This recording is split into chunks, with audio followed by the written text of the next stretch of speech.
Hello, everyone. Thank you for being here. My name is Nina Lazar. I'm a machine learning engineer at Sustainalytics, and today I will speak about how we are using artificial intelligence and natural language processing to extract sustainability insight. As we probably know, ESG factors have become significant in the last years. Companies, governments, and institutions alike are realizing that sustainable development is not only important from a morally speaking point of view, but also for their long-term stability and success. However, navigating the vast landscape of ESG data and information is quite challenging, even for domain experts like my colleagues at Sustainalytics. And this is where artificial intelligence comes into play. By leveraging the power of AI, we are able to classify, extract, curate, and analyze this information. Today, we will discuss some concrete examples of how we are using AI. We will discuss large language models, but not GPT models. We have something way cooler. But first, let me tell you a little bit about Morningstar Sustainalytics, the company that I represent here today. Morningstar Sustainalytics is a global ESG research and corporate governance provider. We work with the world's top asset managers. We have over 1,000 clients, which we support with ESG research. We have over 800 research analysts, experts in various domains, and we also have a global presence in more than 17 countries. ESG research, in a way, is like being the private investigator of the corporate world. We look into how publicly traded companies are incorporating these ESG factors, what is their impact on society and on the environment. We work with asset managers, asset owners, pension funds, banks, corporations who want to use this ESG data into their decision making. We provide ratings, controversy research, such as bribery and corruption involvement or workplace discrimination, environmental issues, so on and so forth. We provide analytics, and we also engage with those companies who wish to mitigate the ESG-related risks.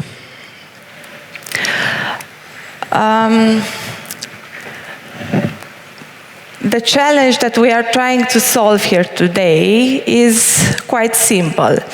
It relates with how we are translating data into insights. The information starts from facts, observation, and discourses that Sustainalytics is getting from the public domain. This information, this data is usually stored in corporate reports, document reports, third-party providers, or news. Once in our systems, this data is normalized, and our research analysts are assigning scores, assessments, information that we usually further use in our company profile reports, and in this way we send it to our clients. for them to use it in their decision making. As you can probably imagine, this process is very time consuming, especially the transition from the from data to information. And this is where we employ most of our AI solutions. To give you a concrete example of how we are of how one of our curation systems looks like, let's have a look at our media monitoring for sustainability insights. Sustainalytics is actively tracking more than 60,000 media sources. We get on a daily basis in our systems millions of news articles. Since we are interested in only those articles that are related with the companies that we research and they are relevant from an ESG point of view, and they also have some events or incidents in them, we have created some filters for content and company matching. But even after this step is completed, we are still left with hundreds of thousands of articles, too many for a team of analysts to curate in one day. And here we have machine learning and artificial intelligence to the rescue.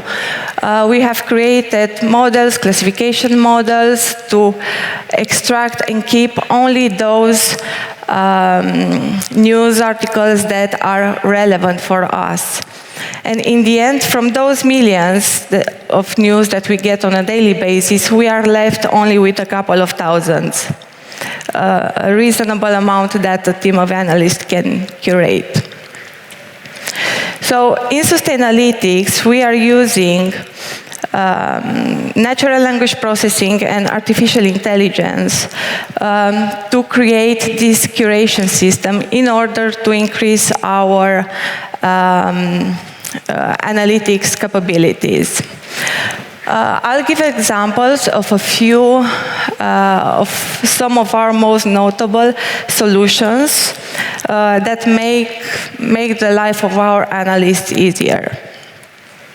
So, for example, we have built information extraction systems. In this way, we are able to extract entities, relationships, and relevant pieces of information from very large documents. So imagine that you want to find out if a company has some environmental policy. And the way it works, usually you get a company document which has 200 pages, let's say, and you search with regexes or by string search for environmental policies. And what you get are maybe 100 paragraphs or sentences, but you want to pinpoint only those paragraphs that are very relevant for us. And that can usually take quite some time. But using artificial intelligence, we are actually able to reduce the space of search with a lot by displaying only a few paragraphs that are most relevant to the analyst. On the same topic, we have question answering modules, where you want to find out something, you ask a question in the natural language, and some retriever-based models are getting the responses from a large collection of documents. We make use of generative AI in building summarization models for our analysts. In this way, they save a lot of time by not having to write from scratch these summaries. And we also make use of natural language generation to create paragraphs starting from simple sentences, paragraphs that are further displayed in company reports that we further send to our clients. All these solutions that I presented earlier, they have something in common. They are built on large language models. So in the past 5 years, we have witnessed the creation of these large models. What they have in common is that they are trained on large collections of documents. They have increased in size, starting from a few hundred millions of parameters to billions, even trillions. But that doesn't necessarily make them smarter. They have a lot of, they store a lot of information, but that's not enough. So recently, we have noticed a few trends in AI research, and some new methods to train these large models. They are trained to follow human instructions. So this is how ChatGPT has been created, for example, or at least we assume. It's interesting to find out, to think how the next generation of language models will look like. Some trends suggest that they can be smaller models trained on domain-specific data. We also noticed some trends to include multitask learning and multimodal data into these languages, allowing them to process not only text, but also images, videos, and audio data. In our experiments at Sustainalytics, we noticed that large language models, they behave very well on general language domain, but they pose a few problems when working with specific terminologies and vocabulary, such as ESG text, for example. So we thought that it might be a good idea to train our own language model. So therefore, I'm introducing SustBERT. It's a language model trained by Sustainalytics and my colleagues using only ESG unstructured data. So the architecture that we used for SustBERT, so all these language models, even though they are all trained on very large corpuses, they are different due to the training objectives. So for example, GPT models are generative models. They look only in one direction, to the left, and their purpose is to predict the next word in a sentence. We thought that for a better natural language understanding of our documents, it would be a better idea to train encoder-based models, which they have different training objectives. So, for example, BERT, the architecture that we used for our model, has two major training objectives. One is the mask language model, so it looks at the whole context that we give to it, and we mask a percentage of the tokens. His job is to learn to predict those masked tokens. The second objective of this training is the next sentence prediction, which means that he has to figure out if two pairs of sentences are consecutive or not. And how does it work, this process of pre-training language model on domain-specific data? Well, there are two steps in the pre-training. So one is to train a model on general domain unlabeled text, so very large corpuses of data, of text.